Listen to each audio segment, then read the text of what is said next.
ये क्या बोल दिया, ये क्यों बोल दिया, हर चीज़ का पहले पता किया करो। कोई 370 नहीं हटाई गई है। ये राग अलापना आना बंद कर दो 370 के ऊपर कि जम्मू कश्मीर से धारा 370 हटा दी है। कुछ भी नहीं है। ये जो जुमले हैं ना, जुमले, जैसे तुम्हारे को 15 लाख का जुमला दिया था और इसको 1.5 लाख करोड़ का पैकेज दिया था बिहार को, मिल तो गया होगा ना। हरियाणा हेडलाइन देखने वाले सारे दर्शकों ने राहुल सैनी की तरफ से प्यार भरी नमस्कार। दोस्तों, अगर आप चैनल पे नए आए तो चैनल को सब्सक्राइब कर लेना और बेल आइकन ज़रूर दबा लेना ताकि जो भी हम वीडियो डालें उसका नोटिफिकेशन आपको सबसे पहले मिले। चलो शुरू करते हैं आज की वीडियो। इसके बारे में आप क्या सोचते हो हमें कमेंट्स करके ज़रूर बताना। धन्यवाद।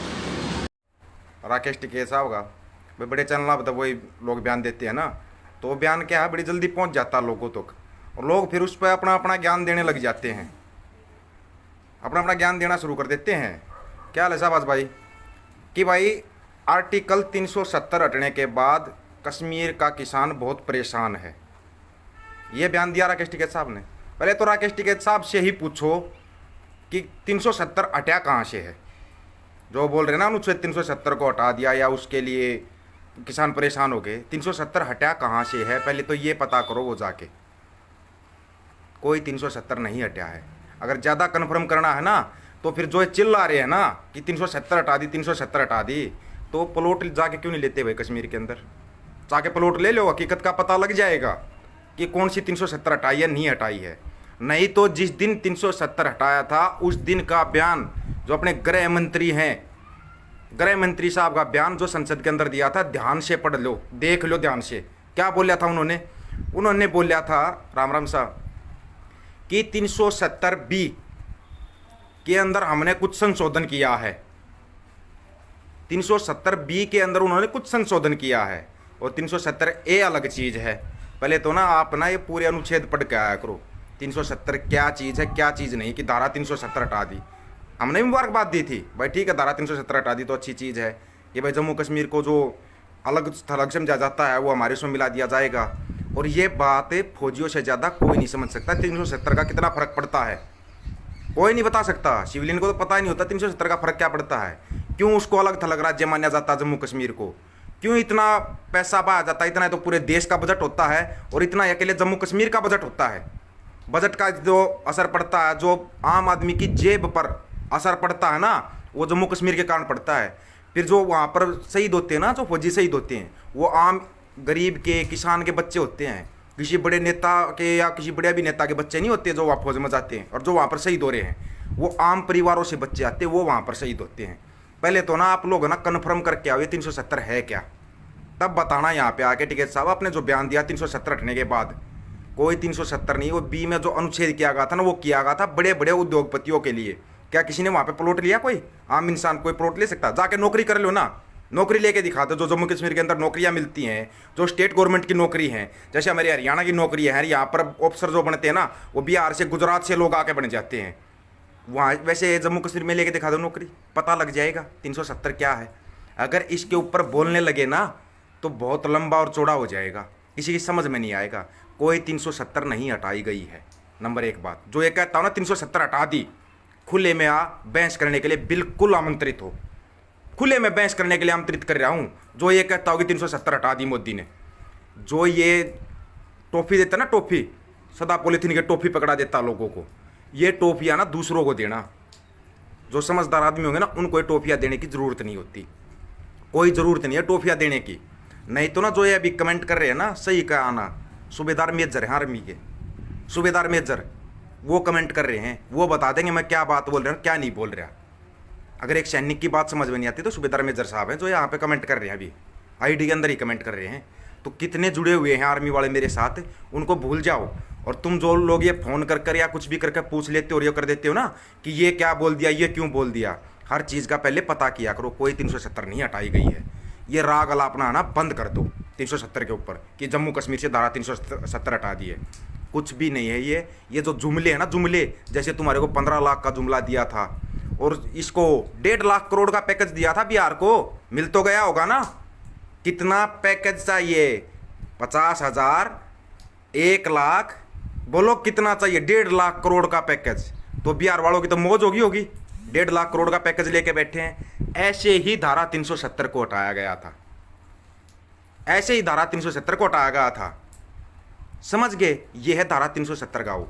कोई 370 नहीं हटाई थी, अनुच्छेद बी के अंदर थोड़ा संशोधन किया था। वो संशोधन किया गया था बड़े व्यापारियों के लिए। नहीं तो ना ज़्यादा दूर मत जाओ। पिछले 6 या 7 महीने से कोई जम्मू कश्मीर की न्यूज़ आती है? नहीं आती। दबा दिया गया हर चीज़ को।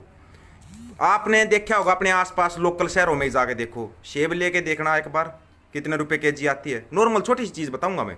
आप सेब लेने के लिए चले जाओ अपने शहर के अंदर, आपको पता लग जाएगा वो 370 क्या थी, क्या हटाई थी, क्या नहीं हटाई थी। 250-300 रुपये केजी से कम सेब नहीं ले पाओगे। 200 से नीचे तो सेब को भूल ही जाओ आप लोग। जो सेब हमारे को 60-70 रुपये मिल जाती थी ना, वो अब 200-250 रुपये केजी मिलती है। और लॉकडाउन में तो वो 300 रुपये केजी थी। नहीं पता हो तो क्यों? क्योंकि वहाँ पर अंबानी और अडानी का कब्जा हो गया उन सेबों पर। शिमला की जो सेब आती थी ना, उनके ऊपर छोटे व्यापारियों को मारकर अडानी साहब का कब्जा है शिमला की सेबों के ऊपर। तो वो सेब आपको अभी 200-250 रुपये केजी मिल रही है। यही हालत अनाज की होने वाली है। जिस अनाज को आप 5 रुपये केजी लेने में भी ये समझते हो ना कि महंगा मिल रहा है आटा, हमारे को 5 रुपये केजी महंगा मिल रहा है, उस आटे को जब आप 500 रुपये केजी लोगे ना, तब आपकी समझ में आएगा किसान कौन सी लड़ाई लड़ रहे थे, क्या लड़ रहे थे। नौकरियों वालों को हटा दिया गया, छोटे व्यापारियों को मार दिया गया, साथ कोई नहीं आया। क्यों नहीं साथ आया वो भी बताएंगे क्यों नहीं साथ आया। जो ये हमारे बड़े बड़े नेता ना, जो ये भाषणबाजी पेलते हैं, जो हमने बड़े नेता बना रखे हैं, चाहे वो गुरनाम चढ़ूनी और राकेश टिकैत हो, कभी उन्होंने अपने भाषणों में कहीं पर जिक्र किया कि भाई ये जो छोटे व्यापारी है, तुम्हारे को अगर सरकार तंग करती है तो आप हमारे साथ आओ? ध्यान से बताना, खाम खा के कमेंट करने के लिए मत आ जाना। पहले ही बता दिया, बिना बात के कमेंट मत करना, गुस्सा सभी को आता। फिर छोटे व्यापारी हमारे साथ आओ, जो नौकरी करने वाले हैं वो हमारे साथ आओ, हम उनका साथ सहयोग करेंगे। अगर सरकार उनको नाजायज तंग करेगी तो उसके लिए हम आवाज़ उठाएंगे, हम आवाज़ बुलंद करेंगे। कहीं पर बोलिया जन आंदोलन के नाम से चल रहे हैं हम कि ये जन आंदोलन है। क्या इसको जन आंदोलन आप लोग साबित कर पाए हो? अभी तो हम एक इसको जुमलेबाज को रो रहे हैं कि एक मोदी ने पूरे देश का नाश कर दिया, हम उसके लिए बैठे हुए हैं। फिर और कितना नाश करोगे भाई? जो एक कुछ भी बयान दे देते हैं, कुछ भी कर देते हैं, इनके बयानों को फिर बाद में क्या असर निकलेगा? क्या जो आपके साथ आंदोलन में लगे हुए हैं, हर एक आदमी के लिए आप आवाज़ उठाते हो? या हर एक आदमी से आप मिले हो? नहीं मिले हो, ना मिले हो और ना ही आवाज़ उठाते हो। सुन लो ध्यान से, क्यों? क्योंकि आप आवाज़ उठाते हो, पद ले लो, अपना ये मजबूत करने में लगे हुए हैं अपने अपने उसको। अरे इस आंदोलन को मजबूत करो ना भाई, लोगों को अवेयरनेस करो, लोगों को बताओ, आओ बैठो, धरनों के ऊपर बैठो। अगर कहीं पर धरना लग जाए तो आपका झंडा होना चाहिए। नंबर 1 चीज़, जो भी संयुक्त किसान मोर्चा है वो अपना एक झंडा लागू करे। कोई किसी का झंडा उठा रहा है, कोई किसी का झंडा उठा रहा है, लोग आपस में सिर फुड़वा रहे हैं, समझ में उनको आ नहीं रहा है हम कर क्या रहे हैं। भाई ये तो फिर वही ठीक करी, फिर इसका मतलब सरकार की ये तो राजनीति चल रही है। अगर कोई चढ़ूनी का झंडा उठा रहा है, कोई टिकैत का झंडा उठा रहा है, कोई किसी का झंडा उठा रहा है, क्यों भाई अलग अलग झंडे क्यों? आंदोलन जब किसान के नाम से है तो ये झंडे अलग अलग क्यों है? संयुक्त किसान मोर्चा अपना एक झंडा लागू करे, संयुक्त किसान मोर्चा को करना पड़ेगा ये। नहीं तो यहाँ पर ना मेरी यूनियन फलानी, मेरी यूनियन धकड़े, मेरी यूनियन में जुड़ो तो मैं मदद करूंगा, मेरी यूनियन में जुड़ोगे तो मैं मदद करूंगा। लोगों का क्यों मूर्ख बनाया जा रहा है? लोगों को क्यों तुम पीछे रहो? फिर 7 महीने से कल पूरे 7 महीने हो जाएंगे इस आंदोलन को, पूरे 7 महीने। असर क्या पड़ा लोगों को ऊपर ये पता है? क्या असर पड़ रहा? लोग दिल्ली भावनाओं से जुड़े हुए हैं और आप लोग दिमाग का खेल खेल रहे हो लोगों के साथ। कुछ भी बयान दे दिया, कुछ भी बोल दिया, पता है नहीं हम बोल क्या रहे हैं, लोग उसी के ऊपर चल देते हैं। फिर नंबर 1 चीज़, संयुक्त किसान मोर्चा अपना एक झंडा लागू करे कि ये संयुक्त किसान मोर्चा का झंडा है, ये एक झंडा होगा और इसी झंडे के नीचे रहा जाएगा। अलग अलग झंडे लगा के, अगर हमने टिकैत ने कुछ गलत बोल दिया, टिकैत को बोल रहे हैं चढ़ूनी वाले फेवर करेंगे, हाँ टिकैत को सही बोल रहा। अगर चढ़ूनी ने गलत कर दिया, उस वाले चढ़ूनी वाले गाली शुरू कर देंगे, टिकैत वाले फेवर शुरू कर देंगे। क्यों भाई? ये अलग अलग गाड़ियाँ कैसे चल रही है? अलग अलग गाड़ियाँ क्यों चल रही हैं? किस लिए चलाई जा रही हैं अलग अलग गाड़ियाँ? क्या हम पूरी जिंदगी ऐसे चलते रहेंगे? अभी हम सरकार के खिलाफ बैठे हैं, फिर हमने जो किसान नेता बना रखे, जरूरी है लिखित में दिया जा रहा है क्या कहीं पर तुम ही किसान नेता हो? कहीं लिखित में दिया गया है कि तुम ही किसानों के नेता रहोगे? हर वो बुजुर्ग, हर वो नौजवान इस आंदोलन के अंदर नेता है। शुरुआत से बोलता आया था मैं, हर वो बुजुर्ग, हर वो नौजवान इस आंदोलन के अंदर नेता, जो दिल से इस आंदोलन के अंदर लगा हुआ है। जो दिमाग लगाता नहीं इस आंदोलन के अंदर, साइड में हो जाओ अपना, कोई ज़रूरत नहीं है। आंदोलन कुदरती उठा हुआ है, लोग दिली भावनाओं से जुड़े हुए हैं। आप अपना दिमाग मत लगाओ इसके अंदर। 7 महीने हो गए, सरकार पे कोई असर नहीं पड़ रहा। क्यों? सरकार देख रही है यार ये तो अपनी अपनी उसको यूनियनों को मजबूत कर रहे हैं, आंदोलन से कोई मतलब ही नहीं ले रहे हैं। बताना एक बार बीच में आया था कि हम ऐसा ठोस कदम उठाएंगे, वो ठोस कदम कब उठेगा? लोग इंतजार कर रहे हैं, लोग अपना काम धाम सब कुछ छोड़ के बैठे हुए जुड़े हुए थे। ला मैं बताता हूँ, पिछले 1 महीने से वह नहीं गए हम कहीं पर भी। क्यों नहीं गए हैं? उसका भी रीजन है उसका भी। कोई बिना रीजन के नहीं करता। हम शुरुआत से जुड़े हुए थे, ठीक है भाई, ऐसा प्रेशर बना जाएगा सरकार के ऊपर कि सरकार झुक जाएगी। कब बनेगा वो प्रेशर? बच्चे बच्चे का सवाल है ये, कोई एक आदमी का सवाल नहीं है। जो आंदोलन से जुड़ा हुआ, दिल से जुड़ा हुआ है। आपको पता ना, जो खटखट टोल है, मैयर टोल है, जहां पर लोग बैठते हैं, हजारों की संख्या में बैठते हैं, डासा बॉर्डर है, टिकरी बॉर्डर है, कुंडली बॉर्डर है, वहां पर गाजीपुर बॉर्डर है, लोग हजारों लाखों की संख्या में क्यों बैठते हैं? पता है कि हम इस लड़ाई को जीतेंगे, हम इस लड़ाई को जीतेंगे। जब आपको बताया जाता है कि लोगों को एकजुट करो, तो आप कहां एकजुट कर रहे हो? मेरी यूनियन से जुड़ो, मेरी जत्थेबंदी से जुड़ो। क्यों भाई? कौन सी यूनियन, कौन सी जत्थेबंदी? सिर्फ एक ही चीज के ऊपर मुद्दे हमारे नेता है। बताया था ना, तीनों काले कानून रद्द और एमएसपी गारंटी कानून, इसका तो जिक्र ही खत्म हो गया। बस अपनी अपनी यूनियनों को मजबूत कर लो। क्यों ध्यान देना किसी चीज के ऊपर? यूनियन मजबूत करने लग जाओ, या फिर किसी पार्टी से जाकर जुड़ जाओ, ठीक बोल रही है। इसका मतलब सरकार इसमें राजनीति चल रही है। नहीं चलने दी जाएगी ये राजनीति। लेकिन ये बात बच्चे बच्चे को उठानी पड़ेगी, बच्चे बच्चे को उठानी पड़ेगी। किस चीज का डर है भाई आपको? अगर आपने पद लिया है किसी यूनियन में, तो आप अपने पद को रोते रहो। हमने कहीं पर कोई पद की उसकी जरूरत नहीं है। क्या करना उन पदों का ये बताओ? पद लेके एक मानसिक गुलाम होना होता आदमी को। अगर आपने पद लिया है तो अपने आका के गुण गाने पड़ेंगे, चाहे वो चढ़ूनी यूनियन का हो, चाहे वो टिकैत यूनियन का हो, चाहे वो किसी यूनियन का हो। वो सिर्फ अपने आका के गुण गाएगा, मुद्दों की बात वो करेगा ही नहीं। हाँ, मुद्दों से भटका जरूर देगा। भाई हम आंदोलन क्यों कर रहे हैं? इन नेताओं से तंग होकर हम आंदोलन कर रहे हैं, और फिर आप उसी में नेता पाक के बैठ गए। आप कोई मुख्यमंत्री बनना चाह रहा है, कोई प्रधानमंत्री बनना चाह रहा है। ये आम आदमी कहां जाएं? ये जिंदगी भर आंदोलन ही करते रहेंगे क्या? जिंदगी भर ऐसे पिसते रहेंगे? अभी ये उन बीजेपी के खिलाफ बैठे हैं, फिर ये कांग्रेस के खिलाफ बैठेंगे, फिर और कोई नेता बन जाएगा उसके खिलाफ बैठेंगे। जिंदगी कहां गई? जिंदगी रोड के ऊपर गई इनकी। तो इनकी जिंदगी रोड के ऊपर गई। जितने ये यूट्यूबर हैं, जितने भी यूट्यूब वाले हैं, चाहे जितने भी पत्रकार हैं, बाढ़ में गए नेता, किसी का इंटरव्यू नहीं चाहिए, वो कोई अलग से नहीं बोलते, मतलब उनका इंटरव्यू। जो आम आदमी बैठे हुए हैं, रोड के ऊपर बैठे हुए हैं, आप उनका इंटरव्यू क्यों नहीं दिखाते? आपको भी टीआरपी चाहिए, टीआरपी चाहिए भाई। टिकैत बोलेगा तो टीआरपी मिलेगी, चढ़ूनी बोलेगा तो टीआरपी मिलेगी। क्यों भाई? सीधा संयुक्त किसान मोर्चा एक साथ बोले, कोई भी आदेश एक साथ पास करे, अलग अलग कोई पास ना करे कि फलाने नेता ने बोल दिया, दकड़े ने बोल दिया। नहीं, संयुक्त किसान मोर्चा, और अपना एक झंडा लागू करे संयुक्त किसान मोर्चा।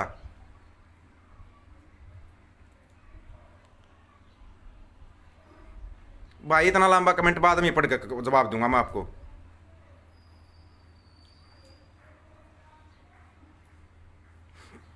ऐसा आजाद भाई इस आंदोलन में शुरुआत से जुड़े थे, तब एक बात बोली थी, सही दिल से, सच्चे दिल से इस आंदोलन से जुड़े हुए हैं। आंदोलन के लिए अपनी नौकरी दांव पर लगा दी, सब कुछ छोड़ दिया हमने, कोई दिक्कत नहीं, कोई परेशानी नहीं। केस हो गए, उनकी भी कोई परेशानी नहीं है। लेकिन सबसे बड़ी परेशानी पता है क्या है? सबसे बड़ी परेशानी ये है, जो बुजुर्ग रोड के ऊपर बैठे ना, 80 साल के बुजुर्ग रोड के ऊपर बैठे हुए हैं, उनको पता ही नहीं चल क्या रहा है। हकीकत में तो उनको ये भी नहीं पता कि हमारे नेता कौन है। उनको पता हमारे नेता, हमारे मुद्दे हैं, तीनों कानून रद्द होंगे, एमएसपी गारंटी कानून मिलेगा, ये हमारे मुद्दे हैं। इसके लिए वो लोग रोड के ऊपर बैठे हुए हैं। ये तो बातें ही गुम होगी कहीं पे। बस मेरी यूनियन में इतने पद होने चाहिए, मेरी यूनियन में इतने पद होने चाहिए। ये पदों की बात कहां से आ गई थी भाई बीच में? क्या ये बात हुई थी क्या? पदों की बात कहां से आ गई बीच में?